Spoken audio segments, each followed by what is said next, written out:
Hello, everyone. This is the new show called Night Vision. This is just our second episode. We're just going to be talking about our experiences with dreams. We don't have anything set in stone about where we're going to go with it. So, this is Jennifer Dumpert, and I'll let you begin by introducing yourself a little more and see where it goes.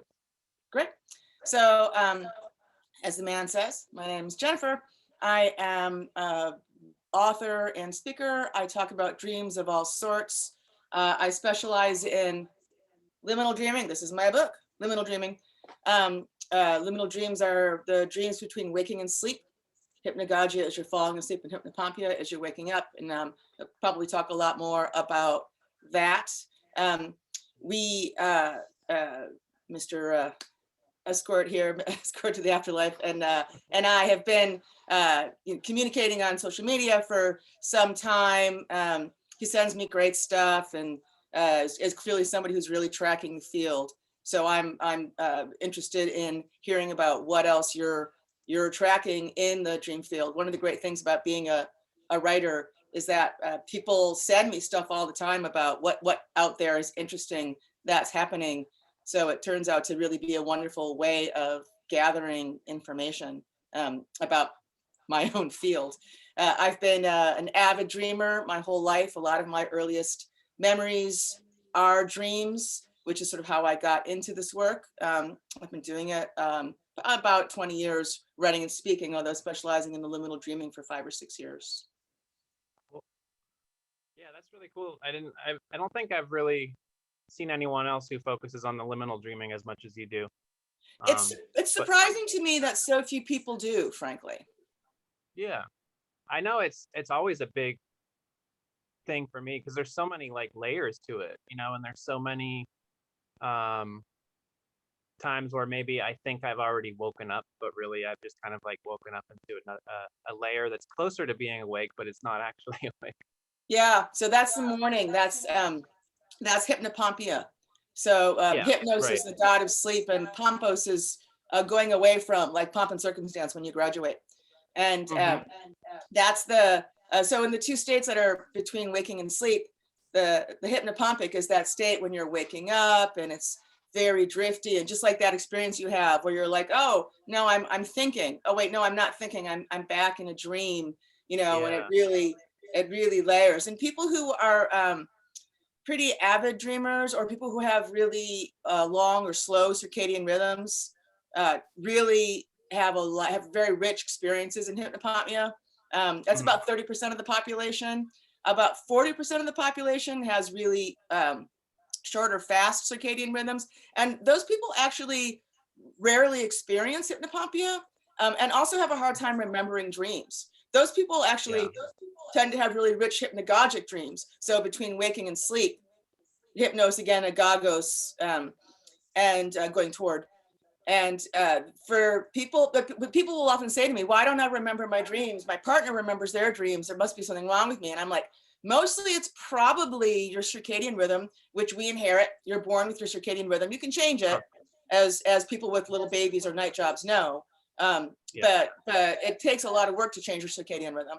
And if people are interested in dreams and don't remember their dreams, I often say hypnagogia is going to be your place. If you wake up really quickly in the morning, if you're the kind of person when you start working your best, when you're freshest, if you're often you're the person who wants to go to sleep earlier, that means you have a really slow or fast, really short or fast circadian rhythm. You probably don't remember your dreams, and you probably don't have any hypnopompia. But hypnagogia for those people is often a really rich source of dreams, like as you're going to sleep, drifting off into that hallucinatory, half awake, half asleep, hearing voices, faces turning toward you. So it's a very, very rich, and everyone goes through it. It's one of the 7 or 8 EEG states we go through every day. Yeah, the way that it kind of manifests for me has changed over the years too, because I likewise can remember dreams from back when I was a small child, and I don't remember what hypnagogia was like then, if I had it at all, but I remember when I was in high school, at the end of the day when I was going to sleep, I would well, sometimes I would just see like just creative combinations of different things in my hypnagogia, like maybe just objects that like would be like melded together in some creative way. But what happened a lot of times was I would see kind of myself back at school walking through the halls where like the crowds of kids would be, but the people that I saw were not any of the actual people that I knew. They were like creative combinations of people. They were just made up people, but I think they were just composites of things I had seen. But for some reason, I'd always see that same thing of like walking through the hall. Anymore, I have more, a lot of it is more like thought based. And because I'll be falling asleep and I'll be thinking about whatever I'm thinking about that night. And suddenly it's like some other thought is slipped in and it's something really irrational. But at first it kind of blends in with all the other thoughts, kind of like camouflaged as like, oh, that's just another thought that's relevant to this. And then I have like a little spark of awakening for a second and I think about what I just thought. And it's something that makes no sense at all.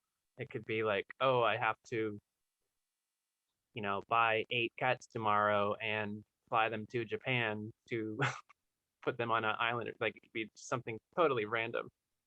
Yeah, some of the things that you just said are actually really common dream phenomenon. So one of them is, of course, the high school dream, or the college dream or whatever, which is in our culture super common. The one where you're back in high school, you're looking for your locker, or you realize that you never studied for the test and now it's time to take this, or you realize you never actually finished high school. Now you actually have to go back to high school. Like those are like are what I remember, the lucid dream expert Ryan Hurd, who's an old friend of mine, calling perpetual you, although he doesn't remember that. And then another one is the composite versions. I have a monthly dream circle, which is free, and you can find out about it by going to urbandreamscape.com and clicking on Dream Circle. I have a monthly dream circle, and every month there's a theme, and we had place and dream as a theme. And it's very common for people, and I have this too, to revisit the same places in your dreams. Like, I know this place. I know my way around. I've got this place mapped. And they're often composite versions, and it's been interesting throughout my life to see the ones that recur and kind of go away, and the ones that stick around and that I've had since I was quite young. Certain cities or certain settings kind of matter, and you absorb them, and then you don't. And it was actually that's what started my work in dreams. It was a dream I had right before I turned 22, so a very long time ago. And I was living in Paris, and in this dream, I was looking in a shop window, and I turned around and I was in an amalgamation version of Buffalo, New York, where I grew up. And I realized I recognized it. And then I remembered all of these other dreams that I had had in this same setting. It was actually, I already had it kind of mapped. And it's certain landmarks in the city that mean a lot to me compressed, so that those are the things that the city contains.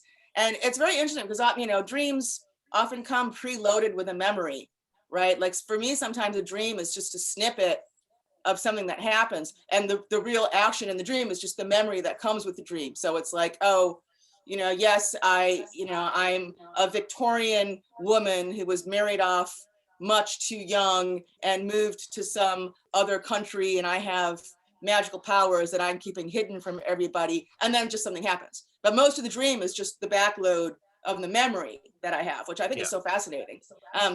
But in this case with the dream, I remembered all these other dreams I'd had in the setting, and I woke up and they were real dreams. Once I woke up, I was like, oh, I remember that. Like the state specific memory. Yeah, I love that phrase, and I love the whole concept. Yeah. There's so many dreams where a place will seem familiar in the dream, but then I wake up and it's not familiar. But then I wonder, like, did I really have that place in my dreams before, and that's why I remembered it then? Or did I just dream that I had dreams of that place before. And you know, it's like layers of like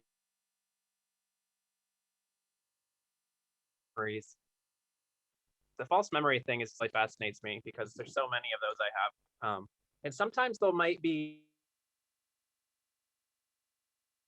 slightly related to a real memory, but maybe only like 20% of the way like matches up with a real memory. But it seems like really real memory. I used to have a recurring dream when I was in college that I was like on some road trip with my grandparents. And we used to actually do that when I was like maybe 13, 14. And we would drive across Pennsylvania to like beaches in New Jersey and stuff. And like one time on our way back, we like stayed with my grandfather's sister and her husband's house. And so in the dream, it would be like that kind of, but it would just be the husband, and then it would be like another family member from a totally different location. But in the dream, they like lived together for no apparent reason, and the house was totally empty. Um, and it was very blissful in a way. Like when I got there, I was really excited to get there, and it felt like a sort of like sense of security, like you're out in the dark, in the storm, in the night on a journey, and then you find this place for these people who you don't really know, but they're part of your family, so you still feel like it's a home away from home. And I would come in, and it was like this like homecoming feeling, but it was always very mysterious. Like every time I dreamed it, it was like I would remember a slightly different part of like the house, but it was mostly just one room, just like a big room that kind of had like quadrants, but still all connected. And there was like a little panel on the kind of like that one that's behind me, and like on the wall, like just like a foot or so, and that seemed like there was always some sort of like supercharged energy in there that was like very mysterious, and it was like you went in and it would open up, but you didn't really know what was in it, but it seemed like that was some like energetic heart of like the dream. And but every time I woke up, it would be like quickly evaporating, and I would have to like really focus within the window of like a minute or so to like try to remember it. But whenever I would be in the dream and when I'd be able to remember a little bit of it, it would seem so familiar. It would always seem like, oh, of course I know that place, I've been there so many times. Like my grandparents always take me to visit these relatives house, and I love it there, and it just feels like everything makes sense there. um and I had that dream probably like a dozen times, but then I stopped having it. I got a weird one. So I started having, so when I was a kid, I mean, I grew up in kind of hippie houses. And, Mhm.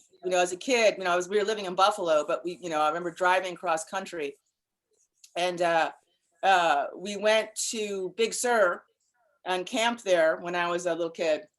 I really loved the place. Um, but like I said, I was a kid.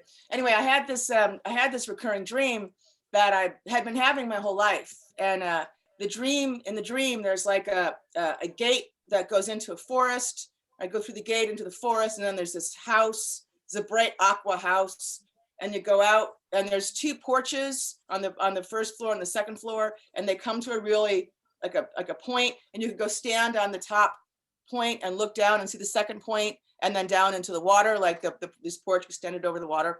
And I've gone to that place my whole life, and over time it started to get weathered, like the gate broke and you had to go around it, and the paint was kind of peeling. And I used to think, well, okay, this is the only place that I revisit in my dreams. That's not an amalgam of places that I've been in my life. And then in 2010, I was driving cross country, and I went to Big Sur, where I have gone quite often in my life. And we camped in the redwoods then when I was a kid. But I usually would stay. I have a very good friend who lives in Big Sur, so I would usually stay there.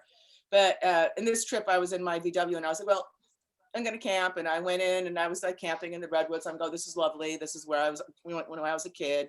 And then I stopped in the Nepenthe Cafe, where I always go. We hung out there a bunch on that trip when I was a kid. I have really distinct memories of the peacocks and my mother and her friend Annette drinking White Russians. And like, we're hippie kids, you know, it's the 70s. And and I usually at the Nepenthe Cafe would go up the steps where there's a phone booth, because I had a long running joke with a friend of calling from the phone booth. But for some reason, this time I went up the other steps and I was in front of the gift shop, and I walked out on the porch. Then I looked down and it had these 2 points that came perfectly aligned when you looked out into the water. And I suddenly realized that this dream place was an amalgam of Big Sur. You could go through the woods in this place where I stayed in the redwoods as a kid, and the crazy aqua color, which is the amazing color of the water there, and this porch with the 2 points. And I didn't remember it at all. Like, I did not remember any of that. I didn't remember that porch. I didn't remember whatever. So somehow this really formative experience tucked itself into the mind of child me and just kept manifesting as this recurrent dream place through my whole life. And I find that so fascinating, you know, that my conscious mind didn't clock it. My conscious mind didn't have the idea of what this is. And yet it was a very important place to me, and my dream self knew it. Yeah. Do you usually have like a few different recurring dreams that are happening at a time, or like because mine a lot, like I've only had a few, I guess, that I really think of, and they probably recurred for a few years. And then, I mean, I have a lot of recurring themes and like characters and things, but not like a whole like scenario or story. No, I don't really get that either. I mean, I mean, a lot of people do. Yeah. I mean, one of the things I mean, as one of the things I will often say to people, I'm one of the few people that I know who likes hearing people tell their dreams. Most people are like, "Oh God, don't tell me about your dream." Right. But I mean, I'm always really interested, and so I hear a lot, and a lot of people do have, you know, the same dream over and over again, or a very similar dream. I once met this guy. We were just talking about place and dream. A guy who told me the story of like, there's this mountain often, and he's climbing up the mountain, and he's trying to get to the top, and there's certain landmarks that he passes, and he knows that maybe I'm getting to the top, maybe I'm getting close to the top. At the very top was Perry Farrell, amusingly, but he said he'd only made it to the top a couple times, but he had that dream all the time. I mean, with the exception of, I mean, I suppose there's the anxiety dreams, the ones where the going back to high school dream, or that's a little different. That's a little different, yeah. And like you, I have themes. I have dreams. I have a lot of dreams about being inappropriately barefoot. Whether it's that I'm in the tundra and I don't have any shoes, or I'm in Africa and there's a lot of biting insects, or maybe it's that there's a lot of glass on the ground, or I was once at a black tie event at the Icelandic consulate, you know, and I was barefoot. You know, so there's I mean, I have a lot of weird dreams about my feet.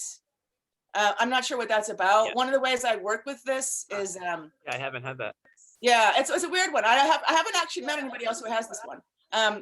So the poet Dale Pendle, who's a close friend of mine, I miss him a lot, had this idea of interdimensional smuggling, and we talked about it. And mostly he was talking about psychedelics, but we talked about it in terms of dreams. You know, like bringing things back and forth across the realms. So I mean, I'm not so interested in interpretation. I mean, I find that people say that the idea of that the idea that dreams are only relevant to the waking self, and you know, not like that the experience of the actual dream itself kind of gets, you know, I'm not as interested in that. So I find different ways of working with dreams, and one of the ways that I work with this is by sometimes trying to be inappropriately barefoot. You know, like especially if I'm talking about dreams. So if I'm at a conference and I'm talking about dreams, I will often go on without my shoes on. It's a little embarrassing. It's a little weird. So it's, you know, I'm somehow working with being inappropriately barefoot. Yeah. I'm trying to think of an example, because I used to do kind of some stuff like that too. Whenever I was in college, that's like when I was like so even more immersed in dreams than I am now. I mean, now it's like, you know, I'm doing this show and I on Twitter all the time, but you know, some nights I have amazing dream recall, but not every night. But back then I had amazing dream recall every night. And not only that, but like it wasn't like fragile when I woke up. Like I could do some stuff for a couple hours, and then I could still write down every single detail of my dream. Yeah. But I remember definitely there were some things, I'm blanking now, but there were some things where I was like, oh, if possible, I'm gonna try to do whatever I'm doing in my dreams, like in real life, like see what Yeah. happens. Yeah. And if it I think wasn't it's really, something I could, no, go ahead. yeah, if it wasn't something that was feasible, then I would translate it into art. And so I made a whole series of paintings. I have them on Instagram. It's tall. Are you on there or the? Okay. Well, anyone watching, Tall Frog is my handle on Instagram, and there's like I have like I think 26 on there right now. I have other like dreamy collages and stuff, but the ones that are actual like dreams I had, and some of them were dreams that I had had when I was like at my first consistent dream journal when I was like 13. That was when it was, and I kind of like lost it, or I mean it was just like tucked away probably somewhere at my mom's house, like in a closet. And then when I was in college, I found it, and I was like floored by reading it and just like suddenly remembering all these dreams that were like 10 years old at that point. And it was honestly like a spiritual experience, just like reading them again, because like I just feel like they had so much like power to them, and like in just like like reactivating all those memories that were almost forgotten. And then those ended up being the ones that I painted, well, a lot of the ones that I painted. So I'm hoping that like I don't know. I actually had another dream journal that was like a really big one that one of my friends wanted to read like maybe 6 years ago or so, and I lent it to her, and I still haven't got it back, but I still talk to her. So like I'm hoping that maybe I can have that experience again where I read them and it reactivates all those memories that I can do something with. Painting your dreams is actually one of the most interesting ways to work with them. And so when you're so like liminal Yeah. dreaming, again, my phrase for hypnagogia and hypnopompia together, there's a lot of practices, and I outline these in my book, and this one I actually talk about in my book. And it's Jung. Carl Jung had this experience pretty famously where he and Sigmund Freud were very close. The first time they met, they famously talked for a whole day straight. And Sigmund Freud called Jung my son and the anointed one, and the idea that Jung was going to be, was going to take over from Freud. And then they had a huge falling out over some differences. One of them being how to treat dreams or think about dreams. But there's a whole lot of other things in which they differed. And so Jung broke away from Freud. They never spoke again. And it was, and Jung went into a deep tailspin. He called it a psychotic break, and and to work through it, what he did was a practice called active imagination, which he conceived, and which now Jungian therapists teach. You can read a bunch about it, and the idea basically is to go into hypnagogia. And I have a lot of practices for going into hypnagogia. You can go to my website, liminaldreaming.com. I have a lot of them. They're all connected though, like a house with bad additions. And there's a lot of practices there for how to find hypnagogia. Everybody is a natural liminal dreamer. Everybody naturally experiences hypnagogia. So it's actually quite easy to do once you start trying. So, and I can talk about that in a minute if you care for me to. And so what he would do is he would go into a hypnagogic state, go into this sort of like swirling non-narrative space it's very imagistic. It's like a lot of memories and impressions, images, sounds, but it tends not to be a storyline like REM dreams are, or like this is like I'm me and there's the world. It tends to be much more this kind of imagistic kaleidoscopic swirl. And so he would go into this space, and then he would come out, and he would engage with what he got in the hypnagogia, which is sort of like deep, basically the unconscious. He would engage with that space through art. And so what Jung would do would be paint, and which is where the Red Book comes from. The Red Book is all of his paintings from kind of that period. But he was also a master carver. I've had the great pleasure of seeing a lot of his art. And so this is a thing that Didn't anybody know can about do. sparkles. You know, you can go into the hypnagogic space, come out, and then just do whatever it is, you know, write, or, you know, videotape yourself and choreograph a dance, or I bead shoes, whatever it is. You're basically just engaging with whatever you encountered in the hypnagogic space. And the thing about the practice is just going into it and coming out of it and engaging with it creatively until whatever it is that you're creating is done. And it might be hours, it might be days, it might be months, it might be years, whatever it is, until in your mind it's done. And the point is not to make like a museum ready piece. The point is the process. And Jung actually thought that active imagination as a process was as healing as anything. Like, you know, you could heal your trauma, you could heal your psychic wounds just with this process. So, I mean, I think the idea of like working with your dreams with painting and creativity was one of the best ways to really actively engage these spaces. Yeah. I used to make comics with them sometimes too, which I'm thinking about doing again, but I haven't been able to select a dream I want to do with it. It was easier back then because I used to have a lot longer dreams that I could do just one dream for a whole comic. But have you ever seen any of Rick Vetch's comics like Rapid Eye? no. Hold on, let me grab one. Okay. So Rick Vetch is this guy who oh look, here's my Jungian dream work manual, but that's not what I was going through. I was going for Rick Vetch. So this guy was making comics of his dreams long time ago. These are freaking great. Rapid Eye. I haven't seen that. Yeah. So if you're interested in dream art, and I would say my favorite of them is probably Rapid Eye. It's probably the most well known, but these two are also great. Yeah. And you know, these are just wonderful comics of basically his dream experiences, his dream spaces. I mean, a lot of people have done it, but he's one of the best for sure. Nice.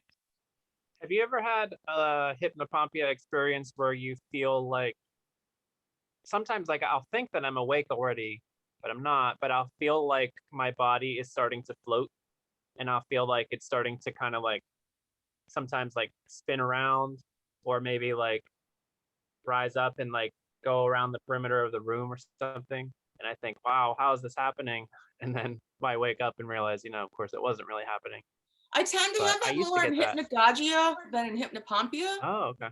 But that said, I know what you mean. And actually I had one just the other night, and it was crazy because I rose up out of the bed and I was tilting over, and then like the sheets were kind of blowing over me, and I was like, I mean, and in this hypnagogic dream, I was like, okay, this is not possible, you know, with physics. So I must be dreaming, but man, this really seems real. Like, is this a hypnagogic dream? I mean, it's got to be a hypnagogic dream, but sure does not feel like a hypnagogic dream. And I usually feel like a very vibratory sensation when it happens too. Like there's kind of like a building energy, and it's just kind of. And sometimes it used to get to the point where it would scare me, like because it got so intense. And then sometimes I would just kind of like will myself out of it and wake myself up. But then every time I did that and I was awake, I would always like kind of beat myself up and be like, why'd you do that? Like you should have just waited to see what happened. But like when it was happening, it felt so scary. Like it felt just, I don't know, like scary. It just feels like he kept getting so like charged with some sort, like kind of like electricity, really, you know. And then like it just felt like you were gonna like explode or something if you let it keep going. I think there was only one time I let it go, and some weird stuff happened. So yeah, I bet. You know, if you're doing liminal dream practices, and especially if you're trying to do, there are practices that for actually trying to get into sleep paralysis, which is a very interesting practice. And there is, but even just doing like hypnagogic dream practices, there's often that vibration that super intense vibration, and then sometimes like a pulling sensation, like you're like kind of getting pulled into it. And again, that's like a common experience that people will report. And I mean, I am not somebody who is trying to work with out of body experience, but a lot of people, like there are people who come to my classes and workshops who are, because hypnagogia is kind of understood by a lot, so Bob Monroe, who's the guy who originated the phrase out of body experience. So his teaching for how to get to out of body experiences begins with developing facility with hypnagogia.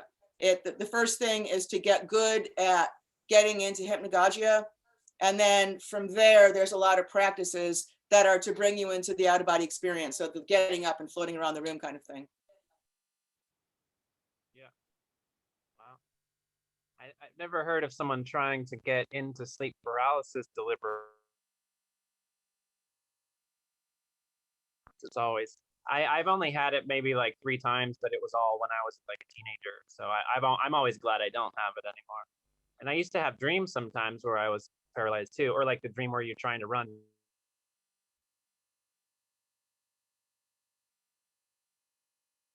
Stuck, but I don't really. The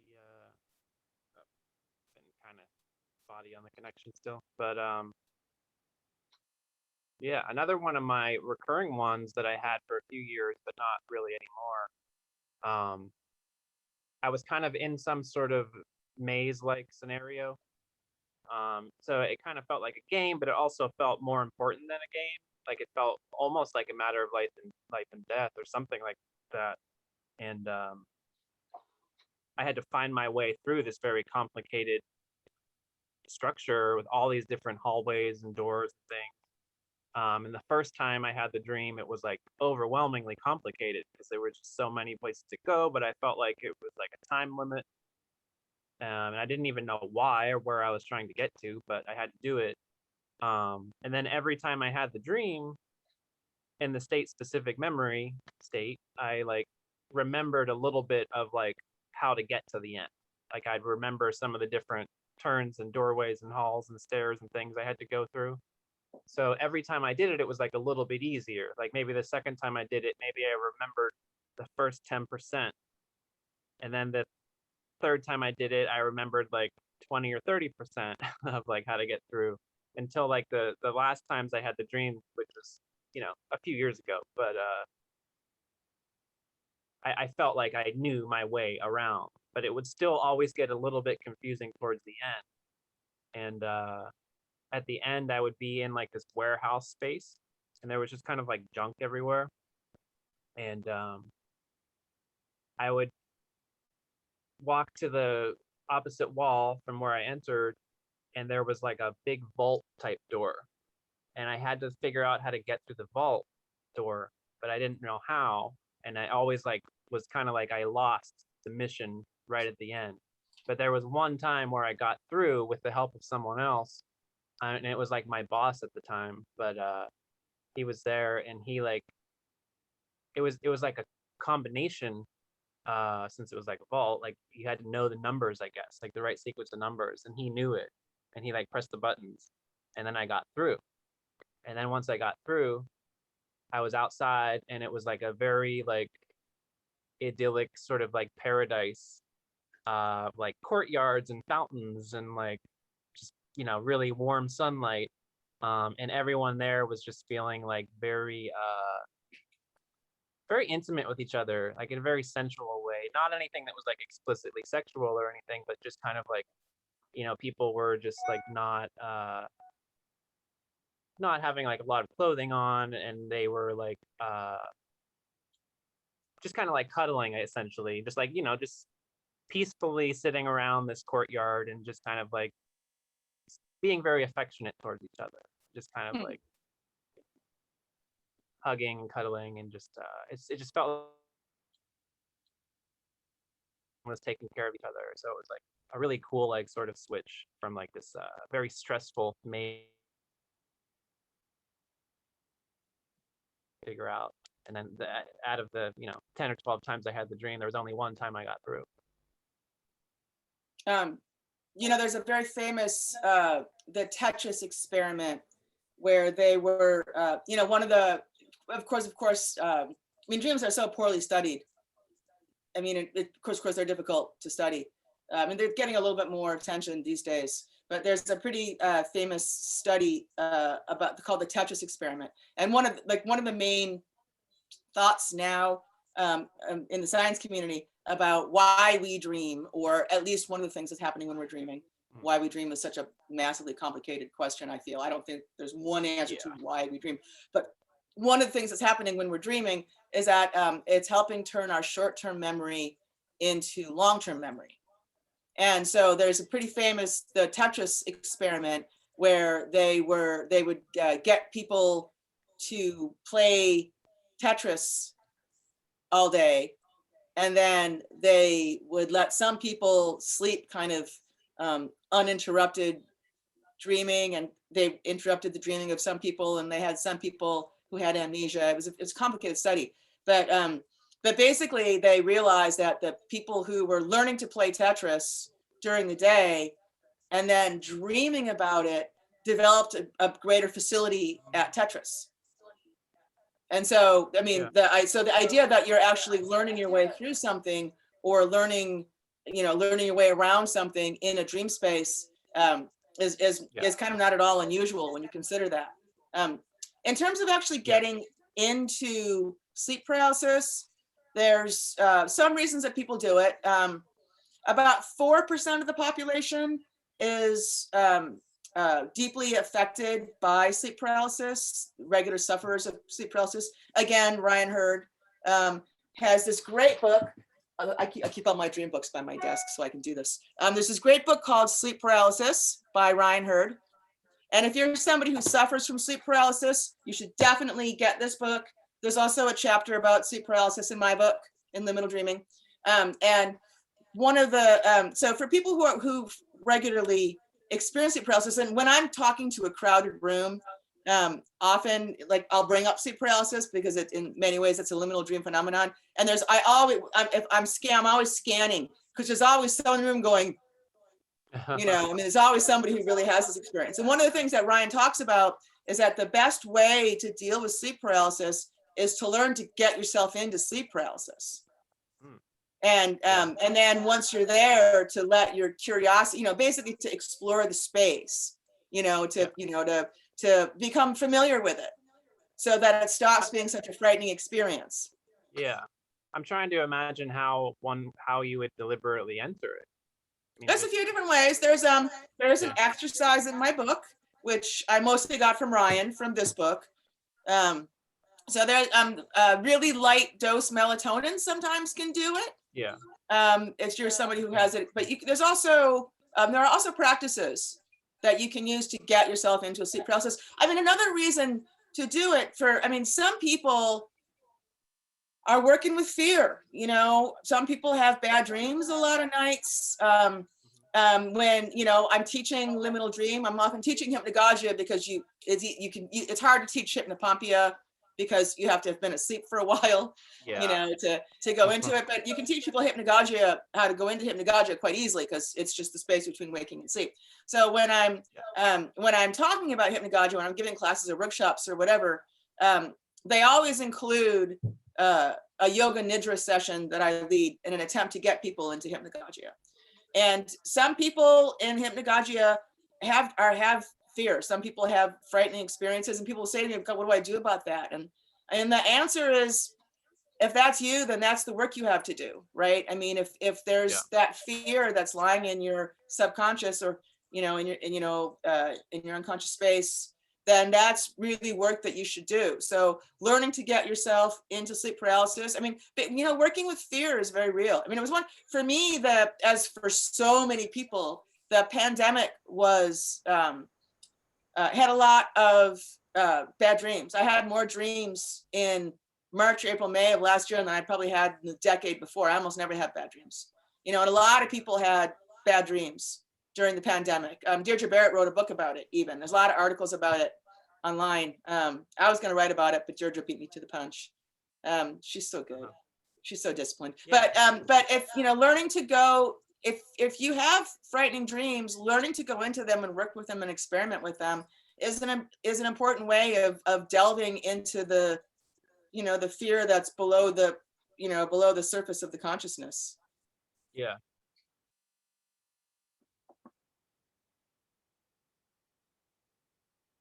Thing I don't really struggle with too much. Occasionally, they don't really if I tell you the dream, it would sound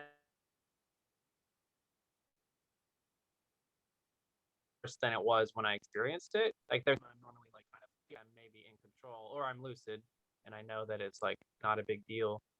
Um, haven't had one in a pretty long time, but I didn't really have any related to last year.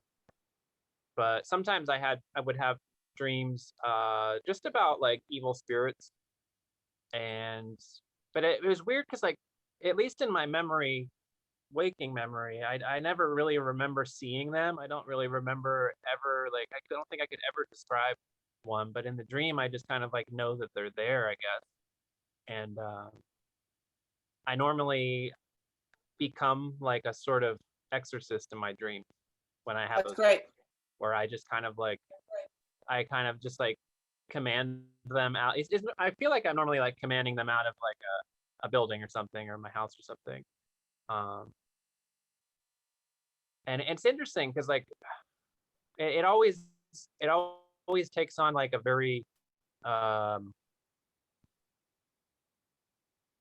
just more like traditional Christian language that you would expect in like a a movie about exorcism or something. And like it's kind of weird because it's not like how I talk when I'm like awake or anything, but it's like it kind of comes out in the dreams for some reason.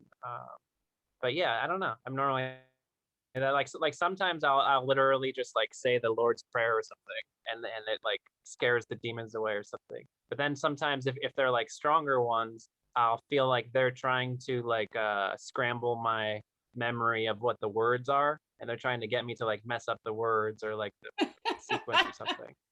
So what's interesting to you right now in the dream world? What are you paying attention to? Whose work? Who's what? What's going on?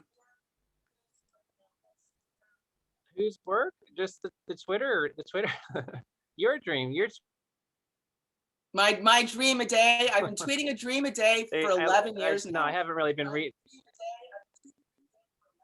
Oh, nice. Yeah. Yeah, no, I haven't really read anything in a long time. I never really found that many authors that I like, but now that I'm hearing some of the ones you're talking about, I'm thinking there's probably a lot of good ones I just never came across.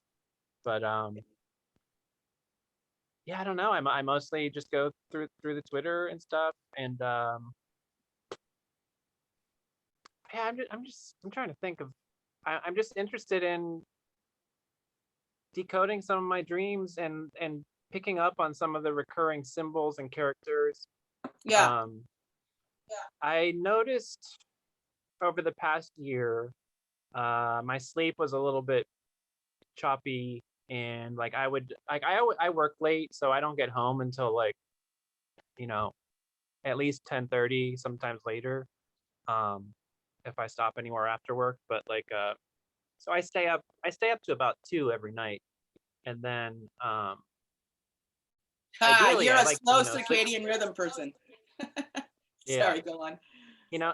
Ideally I like to just stay asleep for the next 8 or 9 hours and like allow myself to get all my dreams out. But for a long time, I was just sleeping for 3 or 4 hours and then waking up and then trying really hard to go back to sleep. But it would take it would take like another hour or two. So sometimes I'd get up, maybe eat something, do whatever. Um, but then and at first that first chunk of sleep I didn't normally remember much because I think it was just physical exhaustion, running its course and trying and getting like some rejuvenation there. But then I'd fall back asleep at like maybe 10 um sometime around there, give or take. And then I'd sleep for like another 2 hours, and then because I usually go to work around 2 p.m. um that's when I would have wild dreams. Um, anything that happens in between like 10 a.m. and 2 p.m. I did it the other day on my day off too. Like they're so colorful, and I'm just trying to kind of like just keep maximizing the memory of those moments where I get my second round of sleep. Can I share a screen with you for a Especially minute? sometimes when I was using melatonin too, because it was hard. Yeah. Can you have to give me permission. Do you know how? Oh. No. Okay, don't worry about it if not. So Is what I it was going to tell you was about the a night of sleep. So it's not surprising that, like we were talking about the way you were sleeping and where you have the dreams, because usually in the first, so a sleep cycle is 90 minutes. So pretty much every 90 minutes, we all wake up a little bit, and most of us forget those awakenings. You wake up just a little bit, you go back to sleep. Okay. People with insomnia know them well, those every 90-minute awakenings. But the first 3 hours you're asleep, so the first 2 sleep cycles, is where most of your deep sleep happens, right? So sleep cycles are measured by EEG, right? Like by those like brain waves, right? So there are 7 or 8 EEG states that we all go through every day. So right now we're having a conversation, we're engaged, so we're probably going at like beta, which is like 13 to 30 waves per second, right? The fastest is gamma, 40 waves per second, super fast, you're super amped up. Sometimes lucid dreams or REM dreams can go into gamma, or gamma can bring them on. So gamma is the highest. The lowest is delta sleep. So it's like 0.5 to 3 waves per second, the lowest and slowest sleep that we have. And that's where like little kids get night terrors. There's actually, almost all dream stages almost all sleep stages have dream in them, by the way. People know about REM dreams, but the other ones do too. So for the first 3 hours, the first 2 sleep periods, that's when you get most of your deep sleep. You'll die without it. So you'll die without the deep sleep. You'll go crazy without the REM. The REM you get more at the end of the night. Okay. So the first 3 hours that you're asleep, most people, even like if you have a pretty bad insomnia, people will sleep those 3 hours, maybe 3.5, maybe 4, something like that. Right. And then you'll wake up and you'll have a hard time going back to sleep because you'll die without it. But you're not going to have a lot of dreaming from that period unless it's from the hypnagogia that happens in the space. And by the way, what most other brainwave states are marked by one specific EEG wave. Theta, which is deep relaxation, or most of our sleep as adults, has 2, but hypnagogia and hypnopomnia have 6. So it's by far the shortest EEG state that we go through during the day, but it's by far the most chaotic and weirdest. Pretty much every other brainwave state that we have, we always have them all, but one kind of comes to the fore in different brainwave states. But in hypnagogia and hypopnea, they're all going like crazy, which is like when your arm jerks or your leg jerks, and that's how you know you're in hypnagogia. Your body's kind of doing the same thing as your brainwave's doing, this kind of chaos. Yeah, I was going to ask you about that because I've been noticing that a lot in the past couple of years, where if it's taken me a while to fall asleep, like I said, sometimes it'll be those irrational thoughts that I catch myself having. And sometimes as I have that thought, if it's a quick thought, it's literally the same simultaneous with like my arm twitching or something. Yeah, totally. And it's wild.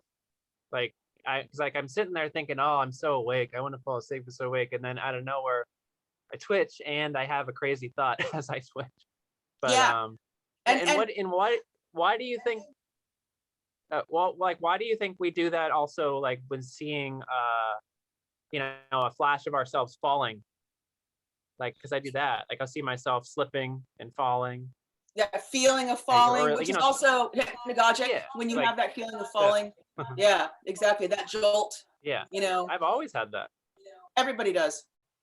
People totally have that feeling of falling, that jolt, which is really interesting because everybody has that, the arm jerks or the leg jerks.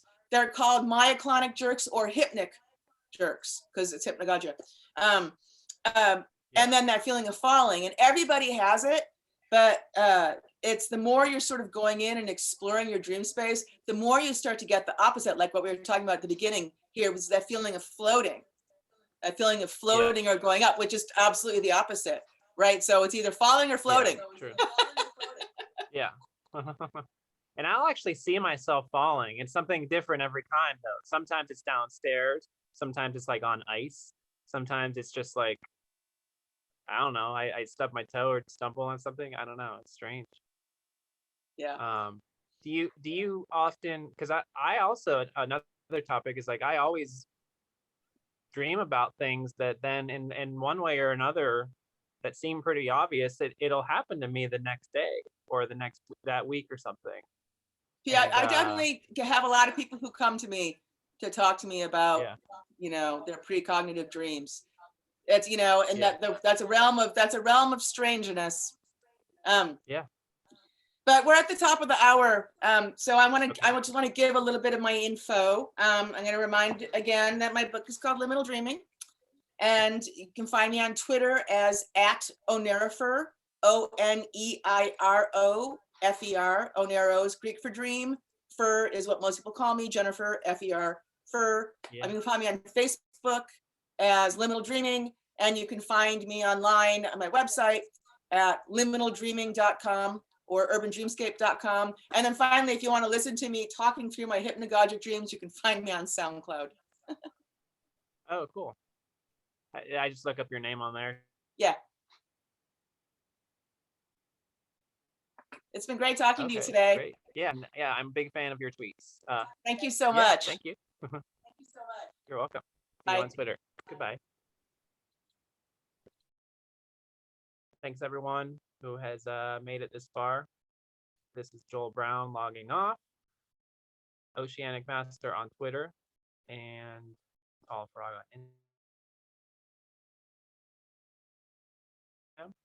on Instagram. And be in touch if you want to talk about dreams.